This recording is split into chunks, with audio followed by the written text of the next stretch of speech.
जय हिंद दोस्तों। मुझे पता है आप सबको बहुत कुछ सीखने को मिल रहा है टॉपर्स आंसर राइटिंग कॉपी से। हम केस स्टडी कर रहे थे। नीता शर्मा जी कितना बेहतरीन लिखती हैं, ये राइटिंग भी बढ़िया है। हालांकि ये डॉक्टर हैं, तो कुछ लोग कहते हैं डॉक्टर्स की राइटिंग अच्छी नहीं होती, लेकिन वह सिर्फ पेपर पे होता है। लोग छुपे रुस्तम टाइप लोग होते हैं। इनकी राइटिंग देखो ठीक ठाक है, मतलब केस स्टडी इतनी लंबी चौड़ी है कि पढ़ते पढ़ते आफत आ जाएगी। उसमें भी इतनी अच्छी राइटिंग ये बना पा रही हैं। इससे ये पता चलता है कि डॉक्टर्स जो है ना, वह छुपे रुस्तम टाइप होते हैं। उनकी राइटिंग अच्छी होती है, लेकिन वह पे सिर्फ पर्चे पर ऐसी डिजाइन बनाते हैं कि आप पढ़ ना पाए। ठीक है। मैंने जीएस जो 4 एथिक्स वाला पेपर 2025 का मेंस का हाल फिलहाल में हुआ है, उसका भी पूरा अच्छे से आधे घंटे के अंदर एनालिसिस करने की कोशिश की है। आप जाकर उसका भी लाभ उठा सकते हैं। देखिए कितने लेंदी क्वेश्चन आते हैं, केस स्टडी कैसी आती है, वहां मैंने बताया है। और यहाँ आप इसको पढ़िए, वहाँ क्वेश्चन पढ़िए, फिर आप देखिए कि आपके दिमाग में क्या प्रश्न और क्या आंसर, क्या विचार उत्पन्न हो रहे हैं, क्या आप उनको क्वेश्चंस को करने की कोशिश कर पा रहे हैं कि नहीं। ठीक है। एक भाई ने मोहनलाल जी, जो हिंदी माध्यम के टॉपर थे, उनकी कॉपी बताई है। अगली बार उनकी कॉपी आपके सम्मुख उपस्थित होगी। ठीक है। पहला क्वेश्चन केस स्टडी का पढ़ते हैं। आप एक सिविल सेवा प्रतियोगी हैं, यानी कि वर्तमान की ही बात कर रहा है, क्योंकि अभी आप सिविल सेवा प्रतियोगी तो हैं ही। देखते हैं। और आपने इस परीक्षा के प्रथम 2 चरण उत्तीर्ण कर लिए हैं, यानी वह मेंस और प्रीलिम्स की बात कर रहे हैं। हाल ही में आपको साक्षात्कार हेतु कॉल लेटर मिला है, यानी आपको इंटरव्यू के लिए बुलाया गया है। आपने इस अवसर पर परमात्मा के प्रति अपना आभार जताने हेतु अपने निवास के पास के पवित्र तीर्थ स्थल पर जाने का फैसला किया। अब देखो, उन्होंने यहाँ पर मंदिर वगैरह की बात नहीं की, मस्जिद की बात नहीं की, गिरजाघर की बात नहीं की, किसकी बात की? तीर्थ स्थल। अब ये तीर्थ स्थल कोई भी हो सकता है आपके हिसाब से आपका।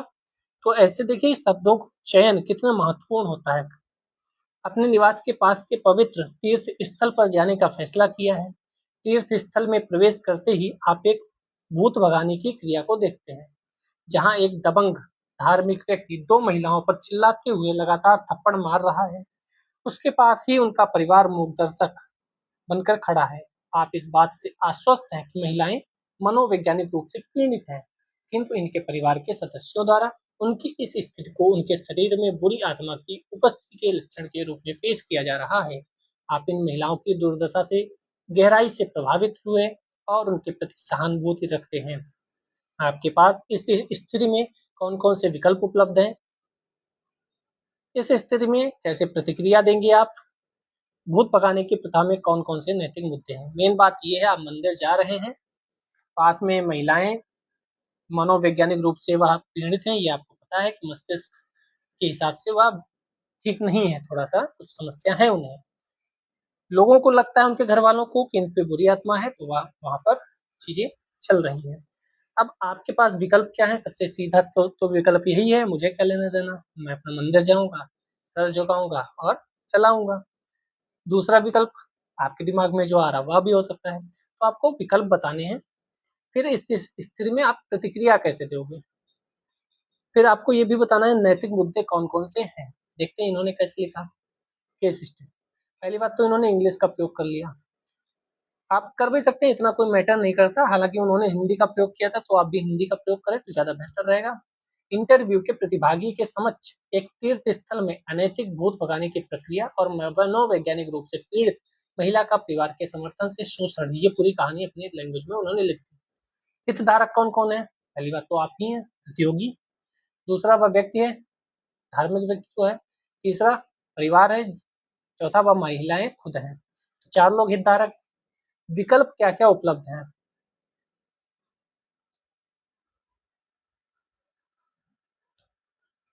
स्थिति को नजरअंदाज कर तीर्थ स्थल को छोड़कर बाहर निकल जाना, इस बारे में आगे भी कोई कार्रवाई न करना।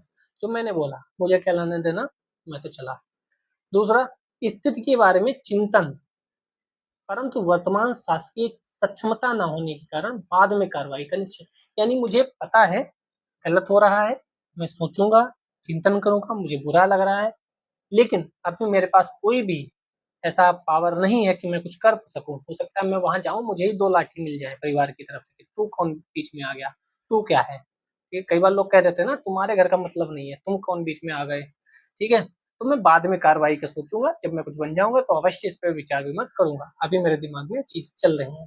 तीसरा, एक नागरिक होने के नाते तुरंत कार्रवाई था एक प्रशासनिक, यदि फाइनल सिलेक्शन हो तो के नाते स्थायी समाधान का प्रयास भी करूंगा। ठीक है, तीनों हो गई विकल्प। अब इसमें आपको पक्ष यानी पॉजिटिव और निगेटिव भी तीनों के बताने होते हैं, दो दो पॉइंट, वो इन्होंने नहीं बताया। ठीक है, कोई बात नहीं। अब मेरी प्रतिक्रिया, हम क्या चुनेंगे। मैं एक जागरूक नागरिक तथा भावी प्रशासक के नजरिए से समस्या का तात्कालिक और दीर्घकालिक समाधान करने का प्रयास करूंगा। अब नॉर्मल बंदा है जो स्टाइलिटी कर रहा है वह लिखेगा मैं इसके समाधान का प्रयास करूंगा, लेकिन आपको समझ में आना चाहिए जब भी आप समाधान की बात करें तो दोनों बात करें, जैसे इन्होंने किया, मैं तत्कालिक और दीर्घकालिक दोनों प्रयास करना चाहूंगी। कौन कौन से, तो तात्कालिक देखो प्रतिक्रिया, परिवार को समझाने का प्रयास करेंगे वहां उपस्थित अन्य दर्शनार्थियों की मदद से। आप इकलौते नहीं होंगे, और भी ऐसे होंगे जिन्हें देखकर उन्हें भी लग रहा होगा कुछ गलत हो रहा है, आप उनके साथ, क्योंकि आप अकेले जाएंगे तो हो सकता है आपको भी सुना दिया जाए कि तुम कौन होते हो। ये 2 4 10 लोग साथ में जाते हैं तो थोड़ी बात सुनी जाती है। तो परिवार को समझाने के लिए हम वहां उपस्थित कुछ लोग अन्य लोगों के साथ जाएंगे और उन्हें समझाएंगे। दूसरा, यदि परिवार माने तो उन्हें मानसिक समस्या का सही समाधान भी बताएंगे कि भाई ये समस्या ये वाली नहीं है, डॉक्टर की समस्या है, मेरे पास एक बढ़िया मनोचिकित्सक है, उनका नंबर है, अगर आप चले जाएंगे तो वह आपको अच्छे से सुन लेंगे और अच्छे से दवाई वगैरह दे देंगे। तीसरा, नहीं माने अगर परिवार वाले तो स्थानीय पुलिस को सूचित करेंगे, क्योंकि आप एक जिम्मेदार नागरिक हैं, आपका मेंस क्लियर हो चुका है, तो किसी को भी अगर आप बताओगे मेरा मेंस क्लियर हो चुका है, इंटरव्यू के लिए बुलाया गया यूपीएससी में, तो वह आपकी बात को सुनेगा थोड़ा, पर ये नहीं समझेगा कि आवारा इधर उधर घूमने वाला लड़का या लड़की है, ये कोई ढंग का लड़का है, इसकी बात को, लड़की है, सुनना चाहिए इसकी बात को। ठीक है, प्रशासक बनने के बाद दीर्घकालीन जो कार्रवाई है, नीतियां सुधारी जानी चाहिए, हम प्रचार कर सकते हैं, हम अलग अलग तरीके से जागरूक कर सकते हैं, वह सब आप कर सकते हो। ठीक, ये इन्होंने नीति और कार्रवाई के स्तर पर बातें की हैं, हालांकि हम लोग प्रचार और जागरूकता ये सब बातें भी कर सकते हैं। दूसरा क्या है, भूत भगाने की प्रथा में शामिल नैतिक मुद्दे कौन कौन से हैं, तो पहला तो धार्मिक अंधविश्वास है जो सबसे मेन है। वित्तीय लाभ के लिए धर्म की प्रतिष्ठा पर चोट, धर्म को भी ये लोग बर्बाद कर रहे हैं इस काम के जरिए। मानसिक रूप से प्रताड़ित महिलाओं का शोषण हो रहा है, महिलाओं का भी शोषण हो रहा है, ये भी एक नैतिक मुद्दा है। उनकी सुरक्षा, ये भी एक मुद्दा है, क्योंकि सुरक्षा तो, अगर महिलाओं को मारा जा रहा है थप्पड़, उसमें लिखा हुआ था कि थप्पड़ मारा जा रहा है, तो उनकी सुरक्षा कहीं ना कहीं हो रही है गलत। मानसिक समस्याओं के संदर्भ में व्याप्त भ्रांतियां, मानसिक परिवारों की सहमत तथा सक्रियता, ये भी नैतिक मुद्दा है। हालांकि यहाँ पे गरिमा भी लिख सकते थे, मानवाधिकार का उल्लंघन भी लिख सकते थे। ठीक है, निष्कर्ष इन्होंने किसी में नहीं, नहीं सॉरी किसी में भी नहीं लिखा है, आप निष्कर्ष भी लिखा करिएगा। ठीक है, नागरिकों की जागरूकता व भागीदारी, ठीक है, समझ गए होंगे आप कि क्या चीजें चल रही हैं। चलिए फिर से राजेश भाई साहब आते हैं। राजेश किसी जिले में एक प्रमुख तेल विपणन कंपनी के लिए जिला नोडल अधिकारी के रूप में नियुक्त है। ठीक है, उसे जिले में उज्ज्वला योजना को सफल बनाने के लिए अधिकृत किया गया है। उज्ज्वला योजना आई थी, आप जानते हैं। हालांकि उसे पता चलता है कि इस योजना के प्रति लोगों की व्यवहारिक समस्याएं एक बड़ी बाधा है। अधिकांश निवासियों को यह आशंका है कि एलपीजी पर पकाया गया भोजन अस्वास्थ्यकर और स्वादहीन होता है। कई लोगों को आपने गांव में बाबा, दादी इन सबको सुना होगा, कहते सुना होगा, सॉरी, कहते सुना होगा कि रोटी तो चूल्हे पर की ही बढ़िया होती है, गैस की रोटी कोई रोटी नहीं होती, वो मोटी वाली रोटी और चूल्हे की बढ़िया सी, सुना ही होगा। वे एलपीजी के सुरक्षित उपयोग को लेकर भी आशंकित हैं। एलपीजी पंचायत तथा सुरक्षा जागरूकता शिविरों के आयोजन के बाद भी ये चुनौतियां बनी हुई हैं। निवासियों ने इन्हें भ्रामक बताते हुए पूर्ण बहिष्कृत कर दिया है। इसके अतिरिक्त अन्य कारक जो इस योजना की सफलता को प्रभावित कर रहे हैं, उनमें बायोमास की सस्ती उपलब्धता, जो लकड़ी वगैरह है वह सस्ता मिल जाता है, गैस महंगी पड़ती थी। ठीक है, तब अब तो लकड़ी कहीं मिलती ही नहीं है, अब तो जंगलों में भी थोड़ा सा ज्यादा निगरानी होने लगी है। पहले लोग जंगलों में चुरा के चले जाते थे, क्योंकि इतना बड़ा जंगल है हमारे आसपास तो है ही, तो समस्याएं ज्यादा होती हैं। बायोमास की सस्ती उपलब्धता एवं एलपीजी सिलेंडर को फिर से भरने में लोगों की अवाहनीय क्षमता भी शामिल थी। पहले एलपीजी सिलेंडर भी मैं ही जानता हूँ कि बाहर से आता था, भाई संडे संडे आएगा। पहले तो 10 तारीख के महीने की 3 दिन आता था, 10 तारीख, 20 तारीख, 30 तारीख, समस्याएं थी। अब जिस दिन आपका खत्म हो उस दिन आप 10 से 5 जाकर भरवा सकते हो। अब चीजें सुलभ भी हो गई हैं, ठीक है। तो जितना आसान होगा उतना आदमी सिलेंडर की तरफ भागेगा। उपरोक्त स्थिति में राजेश के समक्ष उपस्थित विकल्पों को चिन्हित करो। सब जगह विकल्प आपको बताने ही हैं, हर केस स्टडी में लगभग सब में उनका मूल्यांकन कीजिए, यानी पॉजिटिव नेगेटिव विकल्प का बताना है। जिले में उज्ज्वला योजना को सफल बना सके वह चीजें भी बताओ, कैसे सफल बनाया जा सके। तो आपने एक चीज देखा होगा, चलो बाद में बताएंगे, ये चीज बहुत महत्वपूर्ण चीज है। केस स्टडी, उज्ज्वला योजना को सफल बनाने के लिए ग्रामीणों में व्याप्त भ्रांतियों को दूर करके एलपीजी की उपलब्धता सुनिश्चित कराओ। हितधारक कौन कौन से हैं? पहले तो वो व्यक्ति खुद है, राजेश। दूसरा, तेल विपणन कंपनी है। तीसरा, वहां के निवासी है। चौथा, सरकार जो उज्ज्वला योजना चला रही है वह है। व्यवहारिक समस्याएं कौन कौन सी हैं? तो एलपीजी के नाम पर जो भ्रांतियां हैं कि भोजन और स्वास्थ्यकर है, स्वादहीन है, सुरक्षा की चिंता, ये सब व्यवहारिक है। वित्तीय, सस्ता बायोमास मिल रहा है, एलपीजी की वहनीय क्षमता। विकल्प तथा समस्याओं का समाधान, तेल विपणन कंपनी से सहायता लेना स्थानीय समाधान हो सकता है। सरकार अन्य हितधारकों को भी शामिल कर समस्या का वास्तविक समाधान करिए। अब देखो अंतिम केस स्टडी की तरफ ये है तो थोड़ा सा कम लिखना शुरू हो गया है। क्यों? क्योंकि स्पीड आपको मेंटेन रखनी होती है। 3 घंटे में इतना लिखना कोई आसान खेल नहीं है। उपाय क्या क्या है?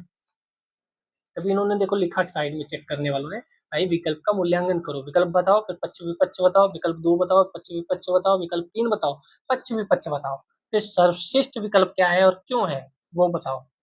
इतना टाइम नहीं होगा।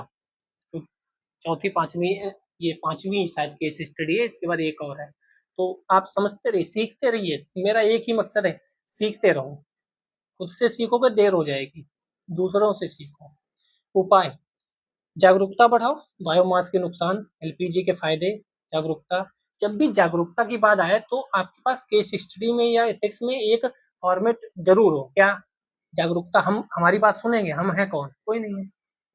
गांव के प्रतिष्ठित व्यक्तियों जिनकी इज्जत गांव में है उनके द्वारा हम ये कहलाएंगे कि भाई आप बताओ कि इससे कोई नुकसान नहीं है। गांव में कोई प्रधान वगैरह, विधायक जी वगैरह उस क्षेत्र के हैं, उनसे कहलवाएंगे। कोई बड़े व्यक्ति, पर्सनालिटी जिनकी बात मानते हैं सब, उनके द्वारा कहलाएंगे भैया, तो उनकी बात मानेगी गांव वाले, आपकी बात नहीं मानेंगे, आप बाहर से आए हो, ठीक है। तो ऐसी जो फॉर्मेट ये वाला है ना, ये आप कहीं भी चस्पा कर सकते हो। जैसे पिछले भी 1-2 मैंने केस स्टडी में आपको बताया है, ठीक है। तो ऐसे फॉर्मेट आपके पास होने चाहिए, तो टाइम नहीं लगता। जागरूकता फैलाना है, सीधे 2-3 लाइन बोल दी कि वहाँ के प्रधान, वहाँ के ये, वहाँ के वो, उनसे कहेंगे। जैसे खाने वाले में था कि फोर्टिफाइड चावल है, प्लास्टिक वाला चावल है, तो हम खुद जाकर खाएंगे, वहाँ के नेताओं से कहेंगे आप भी खाओ, आप भी जागरूकता फैलाओ। तो जागरूकता की जब भी बात आएगी, वहाँ के नेता, वहाँ के जो समाज सेवी हैं, वहाँ के जो प्रतिष्ठित व्यक्ति हैं, पढ़े लिखे टीचर्स हैं, डॉक्टर हैं, वकील हैं, उन सबकी मदद को लेकर हम जागरूकता फैला सकते हैं।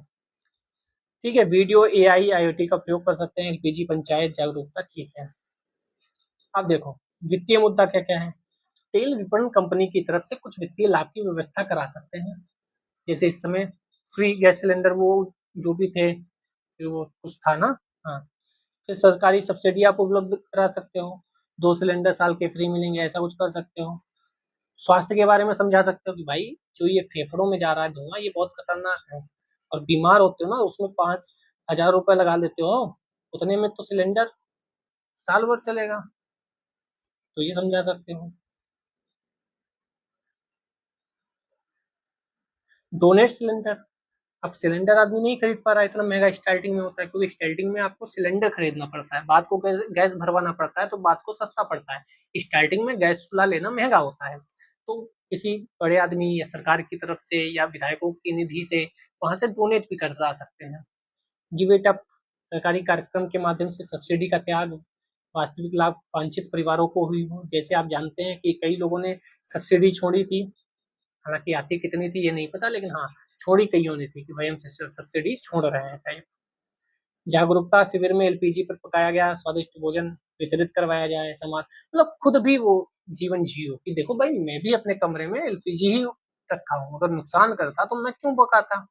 मैं तो इसी का खाना खा रहा हूँ ना, तो जब मैं खा रहा हूँ तो आप भी खा सकते हैं। मुझे नुकसान नहीं कर रहा, आपको कैसे करेगा?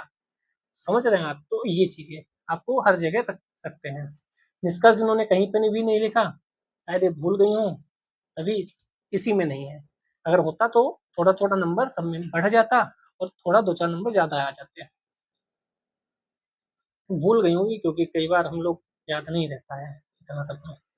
30 नंबर, छात्रों का एक समूह नदी के किनारे स्थित एक गाँव में जाता है। चला गया, ठीक है, जो बहुत ही खराब स्थिति में है, यानी बुनियादी सुविधाओं भी नहीं है वहाँ। बिजली, स्वच्छता, जल आपूर्ति जैसी बुनियादी सुविधाओं के बिना झोपड़ी में निवास कर रहे हैं लोग। उपरोक्त अभावों के परिणाम स्वरूप समीप के अन्य गाँवों ने इस गाँव का बहिष्कार कर दिया। यहाँ तक कि इस गाँव को कुंवारा गाँव के रूप में जाना जाता है, क्योंकि कोई भी व्यक्ति अपनी पुत्री का विवाह इस गाँव में नहीं करता। क्यों? क्योंकि इतना पिछड़ा गाँव है। इनकी अवस्था को देखने के बाद छात्रों के इस समूह ने जिला प्रशासन से संपर्क करने का निर्णय लिया। इस अत्यंत विकृत स्थिति के बारे में पूछे जाने पर अधिकारियों ने बताया, यह गांव गंभीर रूप से संकटापन्न प्रजातियों की सुरक्षा हेतु सरकार द्वारा संरक्षित क्षेत्र की सूची में श्रेणीबद्ध है। समझ गए आप? संकटापन्न प्रजातियां आपने पढ़ी होगी रेड डाटा बुक, IUCN की और सब चीजें। नियमों के अनुसार अगर नहीं पढ़ी है तो परेशान मत होना, ये आप इन्वायरमेंट वाली क्लास में पढ़ोगे। नियमों के अनुसार नदी तट से 500 मीटर के भीतर कोई निर्माण गतिविधि नहीं हो सकती, क्योंकि किसी भी प्रकार की निर्माण गतिविधि संरक्षित क्षेत्र में प्रतिकूल है, तो इस गांव में कैसे डेवलपमेंट होगा? सिंपल सी बात है। एक जिलाधिकारी के रूप में कुछ संभावित रणनीतियों पर चर्चा कीजिए। क्षेत्र के विकास हेतु अपनाया जा सकता है, क्या अपनाया जा सकता है, इस चर्चा कीजिए। समझ गए आप केस स्टडी क्या है? चलिए, अब इन्होंने पहली लाइन में लिख लिया कि पर्यावरण रूप से संरक्षित क्षेत्र में स्थापित गांव के निवासियों की प्रतिकूल जीवन स्थिति को ठीक करना, पर्यावरण संरक्षण को बनाए रखना। आपके दिमाग में पहली विकल्प अगर मैं यहाँ लिखूं वरना देखूं तो दिमाग में पहला विकल्प आपके भी आया होगा, मेरे भी आया होगा, क्या? कि पर्यावरण को नजरअंदाज करो, डेवलपमेंट शुरू कर दो। हाँ, इतना डेवलपमेंट मत करो कि पर्यावरण को नुकसान हो।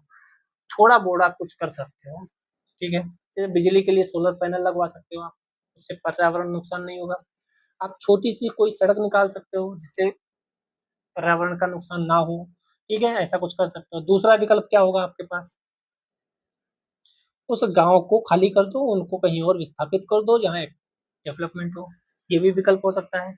मेरे दिमाग में जो विकल्प आ रहे हैं मैं आपके सामने रख रहा हूँ, ऐसे ही आपको सोचना है, ये सिर्फ देखना पढ़ना नहीं है, इसलिए मैंने यहाँ बताया। ऐसे ही विकल्प तीसरा हो सकता है कुछ, ठीक है। अब इसमें से सबके पॉजिटिव नेगेटिव भी बताना है, इसका पॉजिटिव नेगेटिव क्या है, इसका पॉजिटिव नेगेटिव, इसका पॉजिटिव नेगेटिव, फिर आपको बताना है आप कौन सा चुनोगे। जैसे मैंने कहा मैं दूसरा वाला चूज करूंगा, क्यों? क्योंकि ऐसा है, खत्म कहानी, इतना ही तो बताना है। तो कई जगह बस इतना ही बताना होता है कि विकल्प क्या है, विकल्प के पॉजिटिव नेगेटिव क्या है, तीनों के, दो भी हो सकते हैं, कई बार चार भी हो सकते हैं विकल्प, उसमें से आप कौन सा विकल्प चुनोगे और क्यों चुनोगे। समझ गए? ऐसी केस स्टडी एक बार आती है। दूसरी ऐसी होती है हितधारक बताओ, इसमें हितधारक कौन कौन है? पहला तो जिला प्रशासन है, दूसरा उस प्रभावित गांव है, तीसरा वो छात्र समूह है जो ये मुद्दा लेकर आए, चौथा वो अन्य गांव है जो उसको पिछड़ा समझ रहे हैं।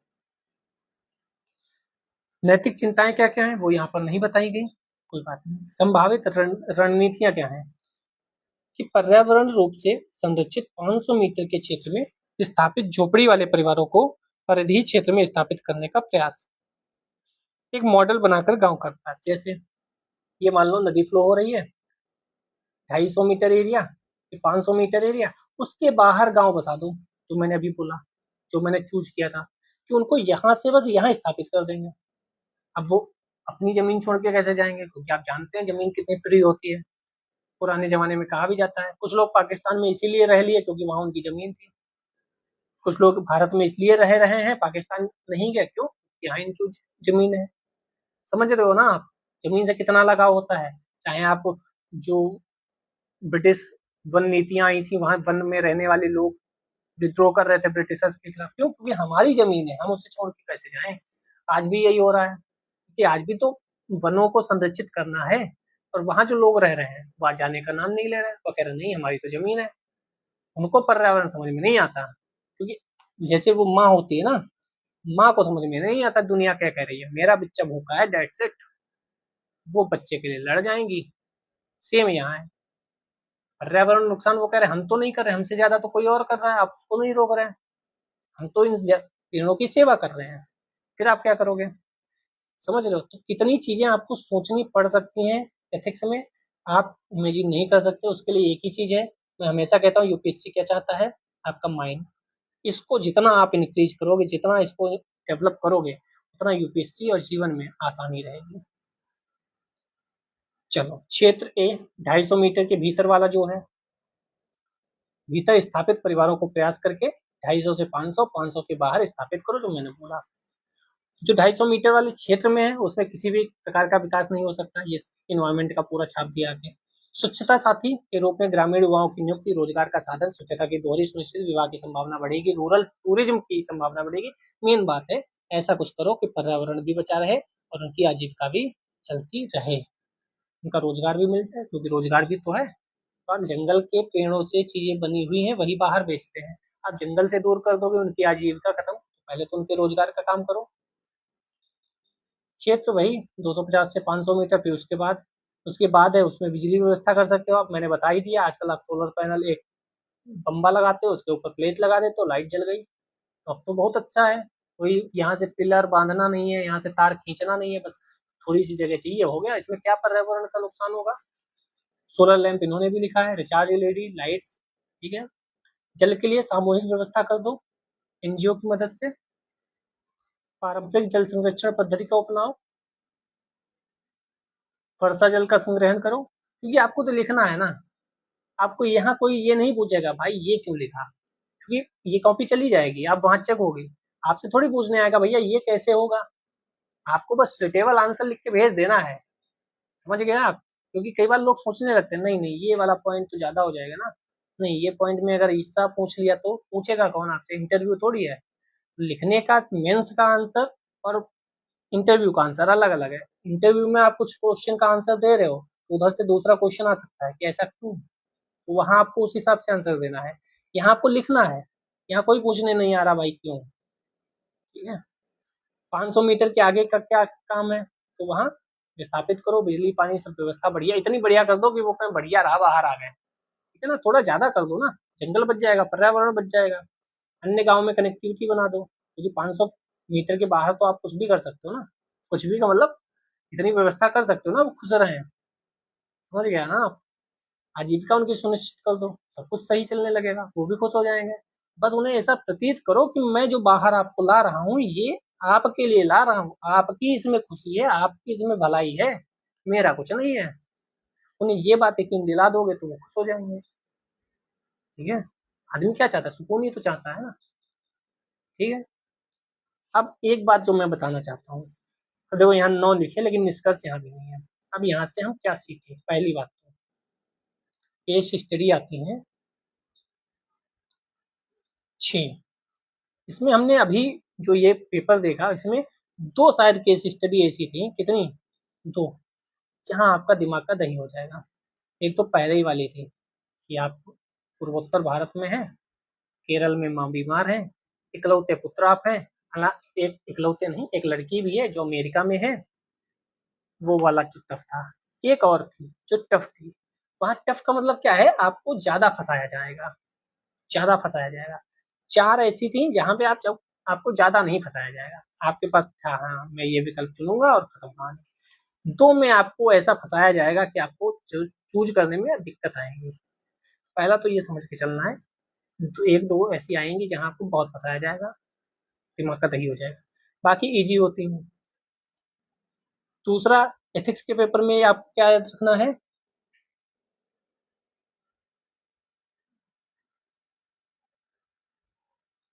लॉन्ग, पेपर बहुत लॉन्ग होता है, यानी आपको स्पीड राइटिंग के साथ साथ मैनेज करनी है, खासकर इस पेपर में। और क्या ध्यान रखना है? इस पेपर में मार्क्स अच्छे आते हैं, तो आप इसको अवॉइड भी नहीं कर सकते कि नहीं स्पीड नहीं बनाएंगे, एक छोड़ आएगा क्वेश्चन, ऐसा नहीं है। मार्क्स अच्छे आते हैं, आपको स्पीड बढ़ानी चाहिए, ना कि ये सोचना चाहिए कि मैं छोड़ाऊंगा क्वेश्चन, छोड़ने कोई क्वेश्चन नहीं है, ठीक है।